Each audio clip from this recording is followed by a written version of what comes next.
Have you ever noticed how some people just can't sit still when something is wrong?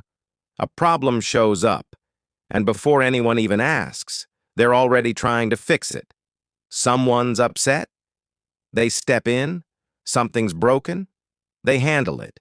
Tension in the room, they smooth it out. And after a while, you start thinking, why are they always the one fixing everything? Here's the interesting part. Being the fixer isn't just a personality trait.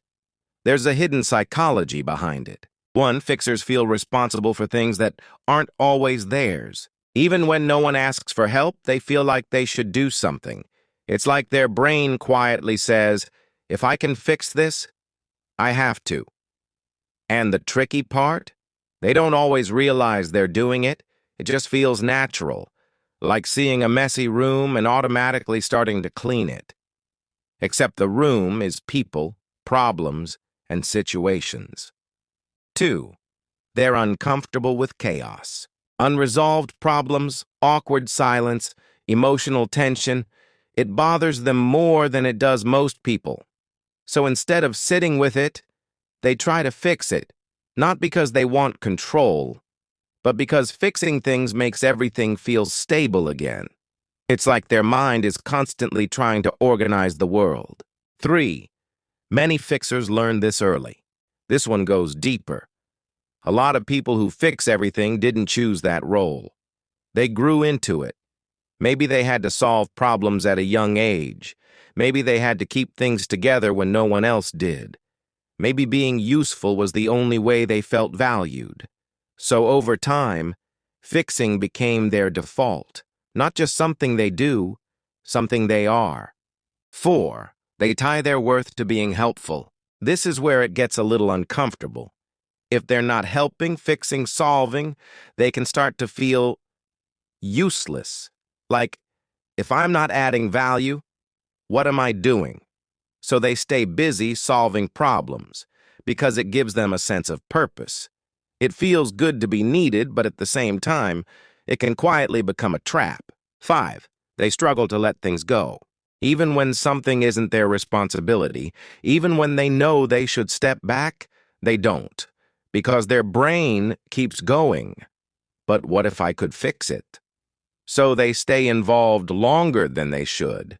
They take on more than they should. They carry things that were never theirs to carry. And eventually, it gets exhausting. 6. They understand people deeply. Fixers are usually very observant. They notice tone, behavior, emotions, even the things people don't say out loud. So when something feels off, they don't just see the problem, they feel it. And that's why they're good at fixing things, because they're not just reacting, they're understanding. 7. They often forget about themselves. When you're always focused on solving everyone else's problems, you don't always stop and ask, what about me? They give advice, they offer support, they fix situations, but their own feelings, their own problems, those get pushed to the side. It's like being everyone else's solution, but never your own. Now here's the truth. Being the fixer isn't a bad thing. It's actually a powerful strength. You bring clarity where there's confusion, calm where there's chaos, solutions where there are problems. But it comes with something important, because not everything needs fixing. Not every problem is yours, and not every situation requires your energy. Sometimes, the healthiest thing you can do is step back. Let things be messy. Let people figure things out. Let situations unfold without you controlling them. And most importantly, start giving yourself the same attention you give to others, because you don't have to earn your value by fixing everything. You already have it.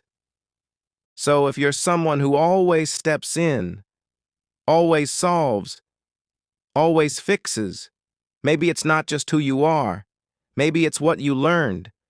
And once you understand that, you can choose when to fix and when to finally let go.